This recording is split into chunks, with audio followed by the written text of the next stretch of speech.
Hey everyone, I'm Spoony Bard. Today I'm going to be taking a look at a comic book crossover called Superman vs. Aliens. It was a 3-issue miniseries released in 1995, co-published by Dark Horse and DC Comics. Now here's a little backstory. Going back to 1979 with the original Alien film, this franchise has really helped define science fiction, action, and horror over the last 40 years. There's been 4 main installments. There have been 2 prequel movies and 2 spin-off films with the Predator franchise. There have also been a ton of video games and novels. And what's more relevant to this video is comic books. In the 1980s, Dark Horse Comics acquired the publishing rights to both the Aliens and the Predator franchises. After releasing a series for both, the idea of crossing them over became a reality in 1989 when they would release Alien vs. Predator. The book was successful and would be followed by both franchises crossing over with other comic book properties. Now, aside from basic xenomorph biology, no other elements from the lore, movies, or games carries over into this story. Superman doesn't need much of an introduction. It's one of the world's most recognizable fictional characters.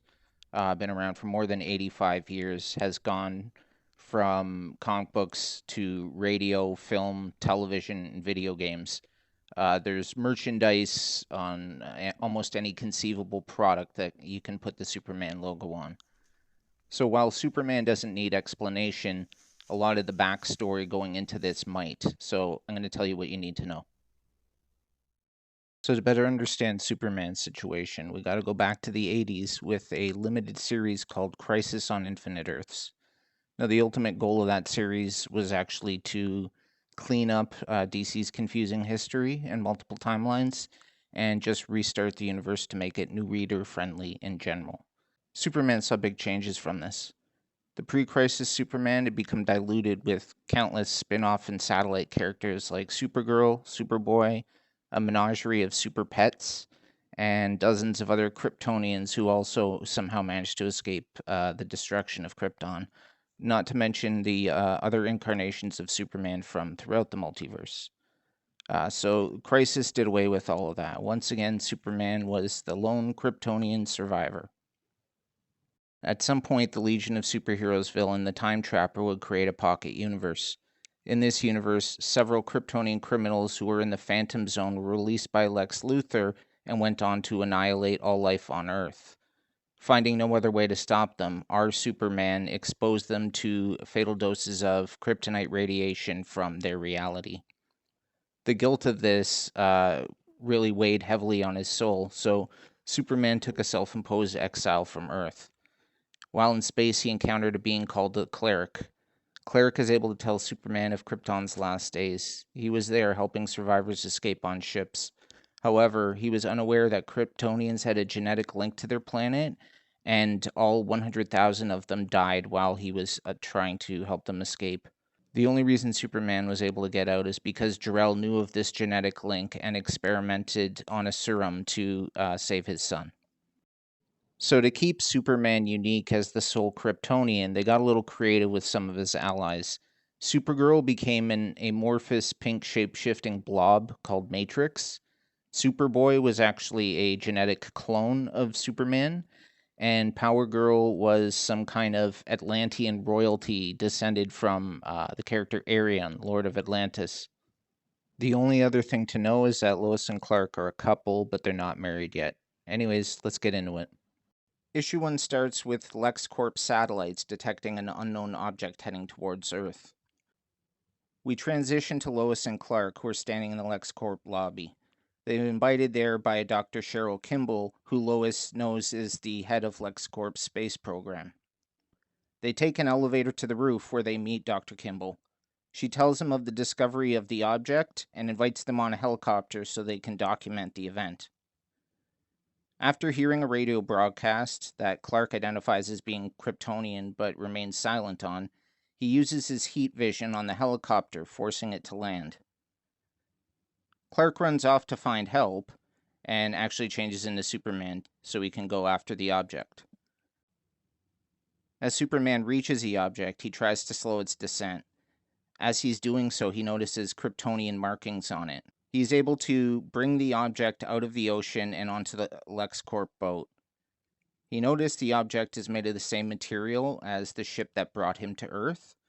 Um, he feels compelled to touch it, and as he does, his mind is flooded. He gets images of scientists discussing how to save their dying world. They end up constructing a dome around a city in order to survive the planet's destruction. This is similar to the Silver Age version of Supergirl, whose origin comes from surviving Krypton's destruction in a domed city called Argo. Not wanting to disclose the Kryptonian connection, Superman tells Kimball that the object is merely a distress beacon. In exchange for a first look at all new technology discovered, Kimball gives Superman a deep space craft so he can go after the source of the transmission.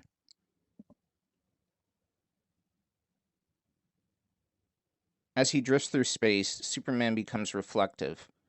For the longest time, he thought he was the last Kryptonian. He would later enter a pocket universe and encounter 3 other Kryptonians who were murderous and unstoppable. Fearing their escape, and with no other options, he decided to kill them by exposing them to kryptonite. Now, this really pained Superman to his core, and after this, he would take a self-imposed exile into space and vowed that he would never take another life. Approaching the domed city, he noticed the architecture appears to be Kryptonian.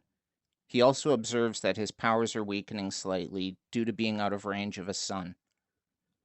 Looking for a way in, he sees no signs of life. Many doors have scratches on the outside of them, and his X-ray vision reveals they are barricaded from the other side.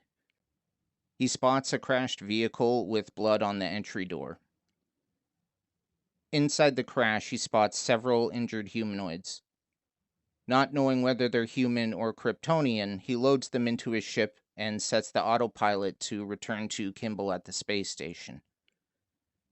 He returns to the crash transport to investigate. He finds a dead facehugger but doesn't know what to make of it. Superman decides to go under the dome to enter the city from below. He finds a cavern under the city full of what he believes to be systematically organized, organic-looking rock formations. We as the readers know that these are the alien eggs. As he explores the cavern, a xenomorph alien silently stalks him. Superman encounters some acidic slime.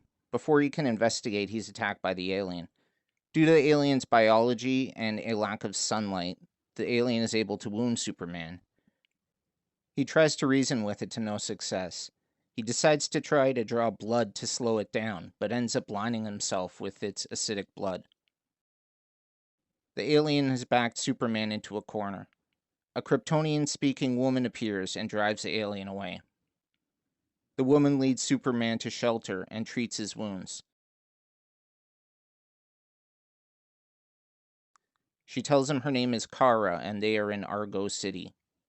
Meanwhile, on the autopiloted ship, aliens begin to burst forth from the survivors. Issue number 2 begins as the ship with the injured from Argo arrive at the LexCorp station. The ship is damaged, so Dr. Kimball has to help guide it in. The ship then goes through a 10-minute decontamination process.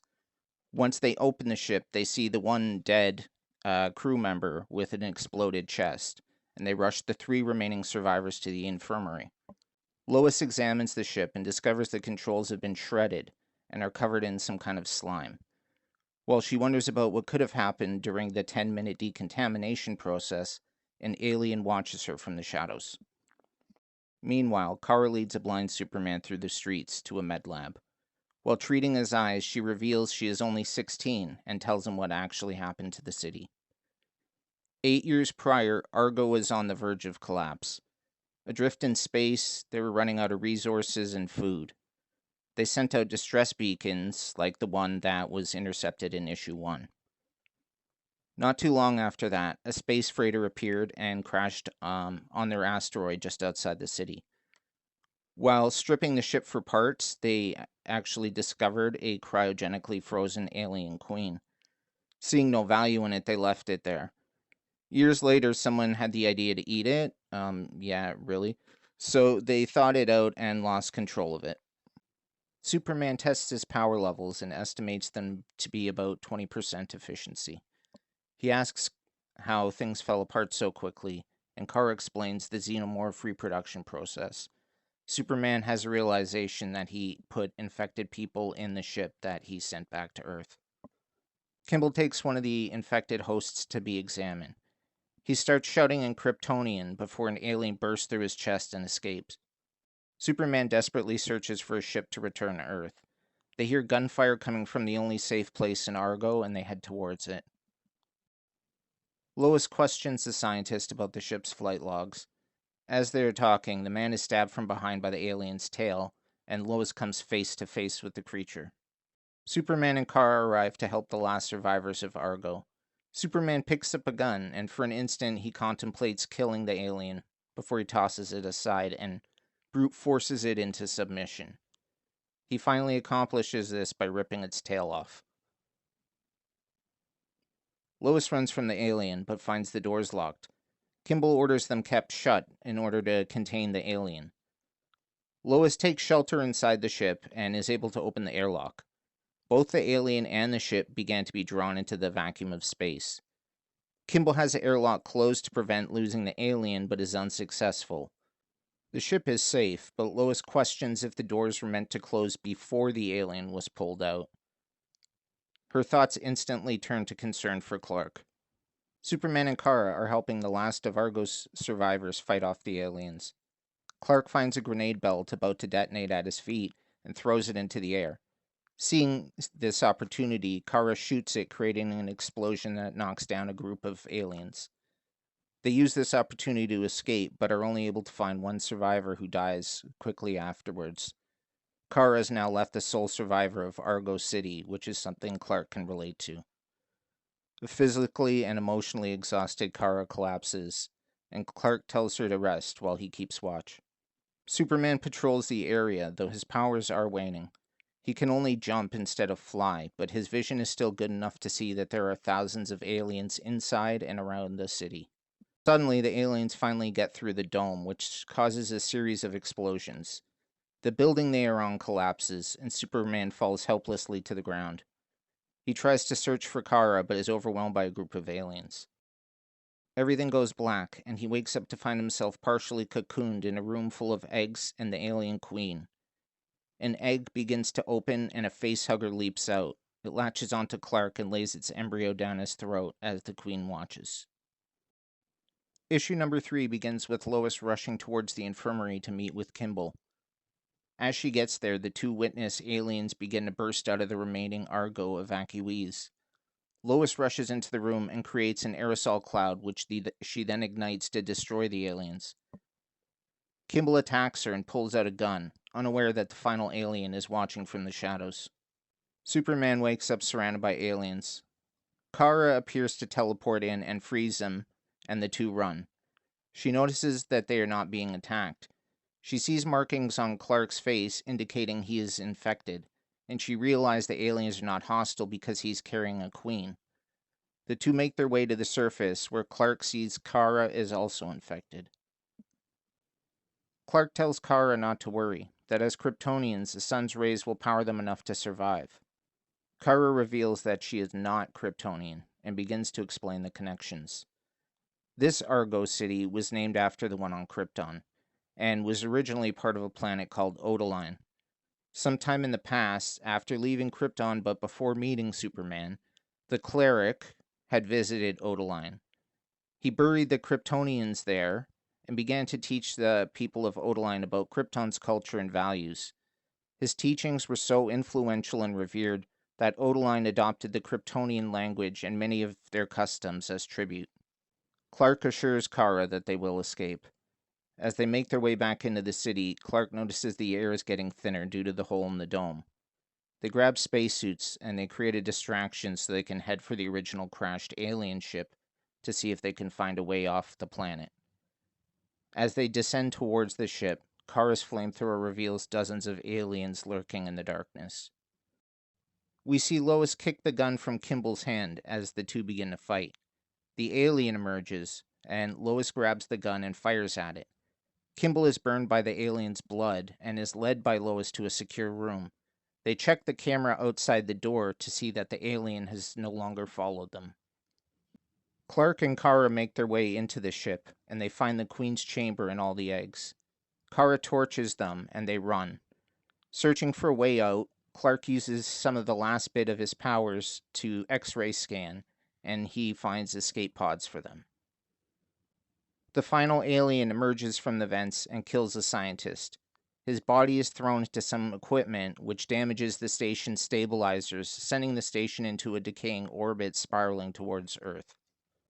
Explosions continue to rock Argo, while Clark and Kara are in the vessel below.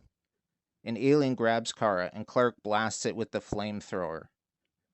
His use of deadly force on the alien impresses Kara, but he affirms his vow to never kill a sentient being. They find the escape pods, but the launch tubes are jammed. They decide to detonate the ship's core to help clear a path. Clark stays to clear some debris, while Kara heads to the core. He climbs into his pod in agony from the alien gestating inside him. Kara sabotages the engines, then heads to an airport transport booth so Clark can teleport her back to the pods. It appears to not work, and before he can try again, the alien queen attacks Kara. The pod he's in starts to move, and he is ejected just before Argo and the asteroid it's on are vaporized. Clark mourns the loss of Kara before the alien inside of him begins its birthing process. The pod reaches Earth's solar system, and Superman immediately begins to recover his strength. His body defeats the alien inside of him, and he vomits out the remains. Superman is recovered enough from the sun to be able to put the space station back into a proper orbit. He's able to stop the alien, but Kimball grabs an arc welder and destroys the creature. Clark tells Lois about what happened. He talks about meeting Kara and how she almost felt like a sister. He had initially teleported the alien out of her body, but was unable to perform a second teleport on her. While he talks about the unlikelihood of Kara surviving, we see that she did actually reach the escape pod and is now drifting through space. Here are some of my final thoughts. I really liked this story. It actually felt like a cool sci-fi alien story that had Superman in it, as opposed to feeling like a superhero story with some creepy monsters in it. I thought Superman weakening due to his distance from the sun was a great way to make the aliens more of a credible threat. Also, I found that being more vulnerable, it put more of an emphasis on his courage to help Kara and the other citizens of Argo, and his dedication to his values, where even in the face of death, he refuses to kill. I love that the prolific Superman writer and artist Dan Jurgens brought his knowledge of the lore of Superman into this story. The way he teased a possible new Supergirl was exciting, and the ultimate reveal was still satisfying as it provided more history for the cleric. I mean, who knows where else he went spreading his Kryptonian culture around the universe. I thought the story was really good. I would give it a recommended read. There was actually a follow-up to it a few years later where Darkseid tried to harness the aliens as an army for Apocalypse. I guess you could leave a comment or a like on this video if you want to see me go into that. Anyways, I hope you found this video either entertaining or informative, or both. Thank you for watching, and I hope to see you next time. Bye for now.